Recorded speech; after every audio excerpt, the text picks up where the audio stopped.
back to Quest 3DS.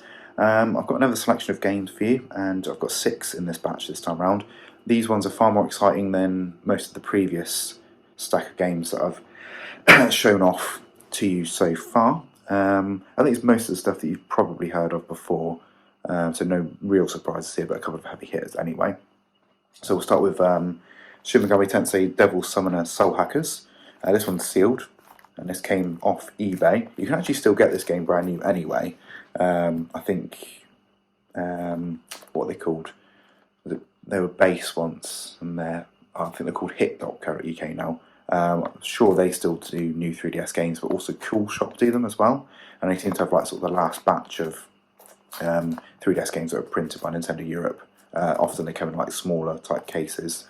So if you did still want this new, you can still get it. And I think it's about £37 to get new. But this was £35, and I got 20% off because I bought a stack of games from the same seller, just to get some out of the way. So happy to add that to the collection. It would be nice to play it, but I'm never going to find time to play it, so it's going to stay sealed. The next one up is, I think this series of games is just going to cause me an absolute nightmare to try and get all of them, but it's Inazuma 11 Go Light. Now, there is probably about 6 or 7 Inazuma games that litter the 3DS's catalogue, and none of them are cheap. None of them are cheap at all. I mean, some of them go from being slightly reasonable. You can get them for sort of 25 odd quid if you're lucky, and some of them go for like 70 odd pounds. I think Team Ogre Battles is a very expensive one. I think CEX wants 70 or 80 quid for that. So I was lucky and I got that one out of the way. I got a French copy of that like ages and ages ago for like 15 quid. So at least that one's out of the way. But yeah, Go Light, I think it's one of the cheaper ones because I think I paid 25 quid for this and also got sort of 20% off because it's in the same stack. Yeah, please just check it off the list. I know it's going to be a nightmare to try and find it later on, so glad that I now have it. Following on in the same suit, we've got Inazuma 11 3 Bomb Blast. Again, I think this has a companion game, which I don't have, so I'll have to get the matching one. Same with the Go Light one, I think that's got 2 or 3 entries. And this one I think was £35 with 20% off, which is quite cheap for this. Can go for quite a bit more on eBay, so you've just got to have your wits about you when you're searching for this and just put it on your alert list and hope that someone comes up with a bidding copy of it rather than buy it now, because the correlation of the prices often don't match what they should sell for versus what people want for them. It's a complete copy, and it's UK version, which is great. The next one up is Shin Megami Tensei Devil Survivor 2 Record Breaker. Relative heavy hitter, this one. One that I needed to strike off my list. Don't think I paid huge money for this.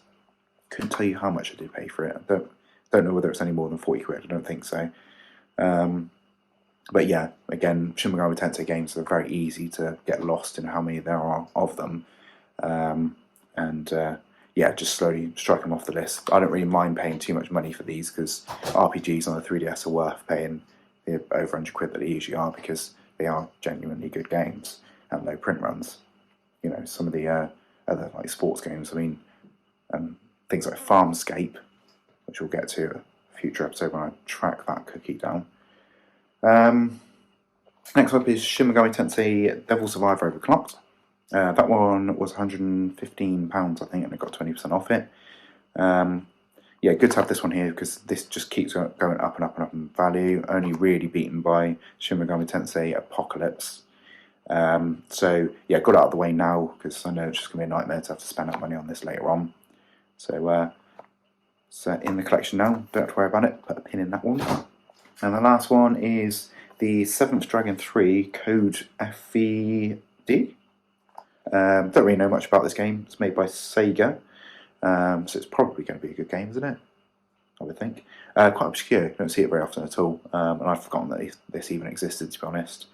Sadly, as you can see here, the copy that it sent me is a German copy, I believe, which I don't really mind too much because across the world this is an expensive game.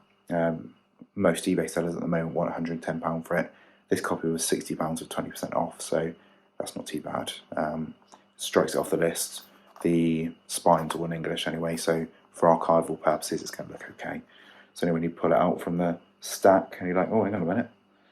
But yeah, so that's another one down from a stack of heavy hitters I got, and I think I paid all in all for that stack of games there. It was £254, which if you top them up separately, I think it comes over 300 quid if you're going to buy them that way. So pleased to have those, and well on our way to a full set. Really sort of doing this in no time at all. So I'll be back with another episode very, very shortly. So tune in again. Tune in, tune out, whatever. Do what you want. But I might see you next time. Ta-ra.